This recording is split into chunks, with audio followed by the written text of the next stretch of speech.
Greetings, this is Greg for Tesla Fan Insight. Today's talk focuses on what I want to call the $20 billion question for Tesla, and it's focused on whether or not to keep their own stores versus expanding with dealers possibly. Bonjour, wie geht's? Verstehst noch immer aus Fahrbahnung Straße, Ni hao ma. Guten Tag. This is Greg for Tesla Fan Insight. Today, as you can see, my shoot position is in Washington, D.C. along the Anacostia River.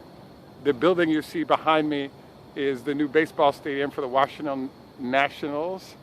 And I particularly want you to notice while I'm shooting, one of the shots that's really appreciated by a lot of photographers is the fact that when you look at the water, you'll notice that the buildings are picked up in the water, and as the sun comes out, the sun will be picked up by the water, so it makes for a really interesting shot. So for boredom reasons, you might want to consider switching over to taking a peek at some of the background sort of music or noise. So there's a collection of issues that I was really fascinated by, and that is I went to visit my local Washington, D.C. repair facility for Tesla in a place called Tyson's Corner, Virginia. When I went to this facility, I was fascinated because I looked at it and I went through a sort of a mental calculation of, okay, they have a large building, it's a warehouse facility, they have cars being repaired in that facility, they are actually doing some sales there as well. So basically it looked like a traditional auto dealership you'd see anywhere in the world, including the repair facility. So the next question that I was blazing in my mind was, if you've got to spend the money anyway to provide a repair facility and to have a sales facility, you basically have a dealership. But in the case of Washington, D.C., there's one repair facility that addresses the needs of cars, call it about a 100-mile radius, basically, I think, from above Baltimore all the way down to Richmond, Virginia, and then probably all the way out to West Virginia from Washington, D.C. out. So one of the weird, strange questions that comes to mind is, and that I kept thinking about was, why would you want to have control of the sales location for these companies if you have to spend the same amount of money that a dealer would, except for now you have the problem of that money has to come out of your pocket. So this has been bugging me for months to try to figure out what the advantage was. Not to mention that, as you all know, there's a battle in the United States where Tesla is not being allowed or won't be allowed to sell cars directly. So one of the groups of Tesla owners I'm really blown away by is in Detroit, Michigan, if you have a Tesla and it has a repair issue, you have to go to Cleveland, Ohio. I guess that's about 250 miles away to get your car repaired. And so Tesla is working to address this with creative ideas like a mobile repair facility, etc. But in essence, the auto dealers are fighting for their lives, so they're going to use every dollar they have to go after lawyers to slow down the Tesla, put your own selling facility everywhere. Texas also comes to mind in terms of how this works. So I did some research to figure out why Tesla got on this bandwagon to actually do their own sales facilities / service facilities.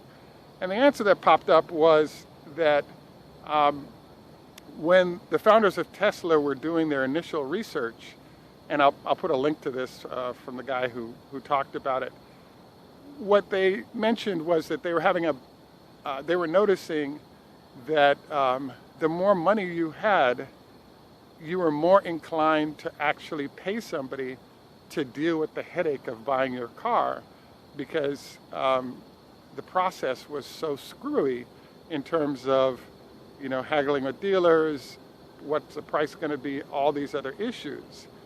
And so this kind of made sense after I heard him say why, because if you have a direct-to-factory relationship, the dealership's behavior is aligned to what the needs of the customer might be, more so than if it was owned or that facility was owned by independent. The reason I labeled this the $20 billion question for Tesla is the fact that if you have a dealer network, you actually sell your cars to the dealers, and then the dealers get financing to handle those cars. And now Tesla has all this cash that's currently sitting in the cars in inventory that it can free up to focus on other issues, namely, building new gigafactories, whatever it may be. They just have a ton of issues that they're dealing with. And so, as I thought about it more, the other things that I think is fun or interesting about Tesla is that I just went to the dealership yesterday and I was impressed because there were certain bitching items that customers had about how Tesla operates. And what I love about Tesla is the fact that if you as a customer bitch enough, there are changes they make to address that.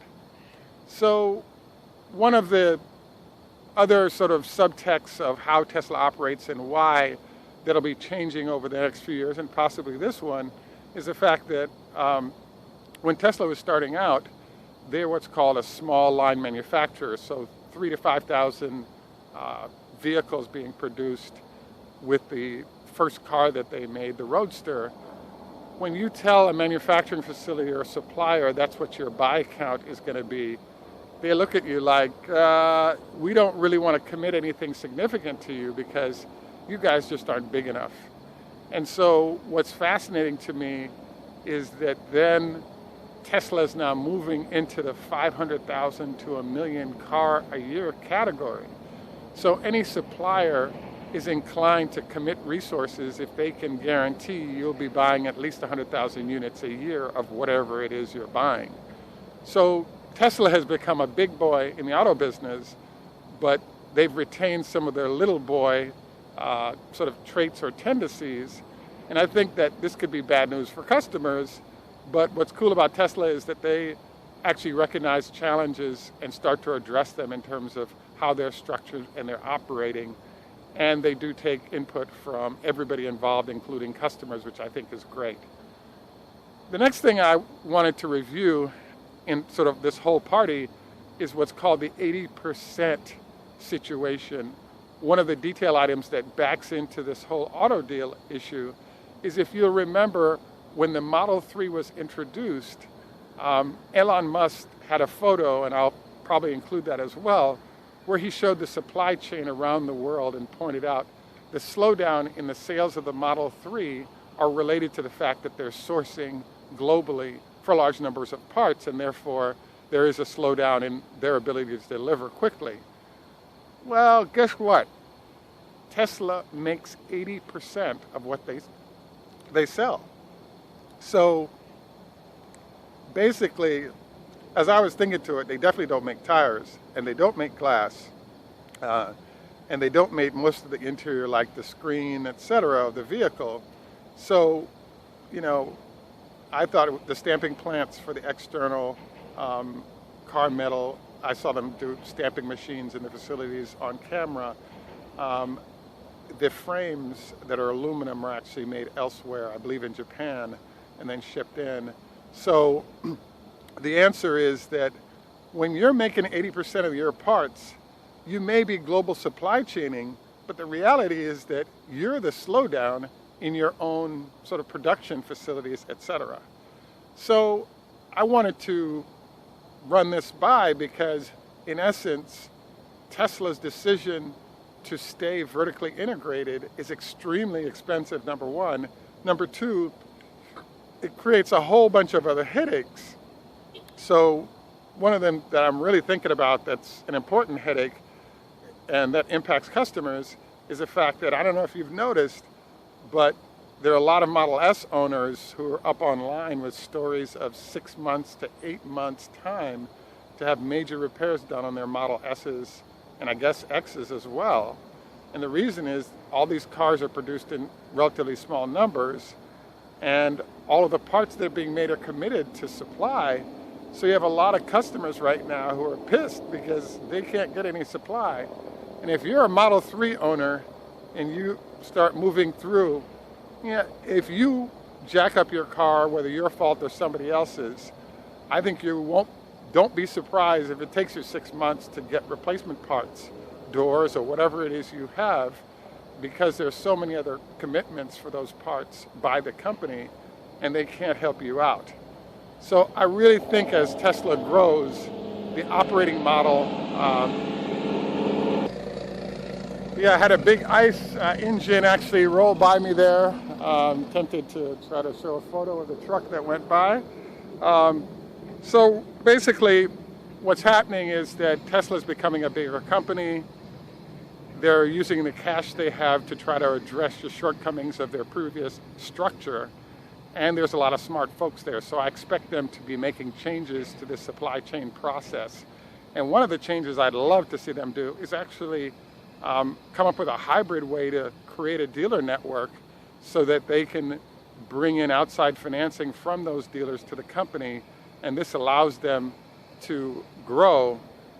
I thought it was interesting because when you look at what the founders were thinking with the choice to have their own dealer network that's owned by the dealership, one of the main reasons I think they should change this, other than the fact that they pick up $20 billion in cash instantly from dealers who are well-heeled and will take inventory and pay for it the minute it leaves the factory, is that many of the issues that they claim to want to solve for customers by having the dealer network are coming up because they don't have the resources to operate the dealer network in a proper fashion as they're growing.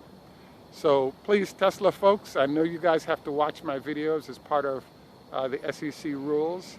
You guys need to rethink this plan because you're screwing over people in the very way that you claim to not want to do, and you can still control the dealers to make sure the process works the way you want. But I think it'll help the company and the customers to modify or come up with some kind of modified dealer network process so that you guys can do a better job and the customers can get a better outcome. Thank you very much for taking time out. I want to thank you. I got my truck friend rolling by again. I'm looking forward to when all trucks are now gotten rid of on the ICE side, so we have a lot more quiet as well. That's a form factor that'll be nice.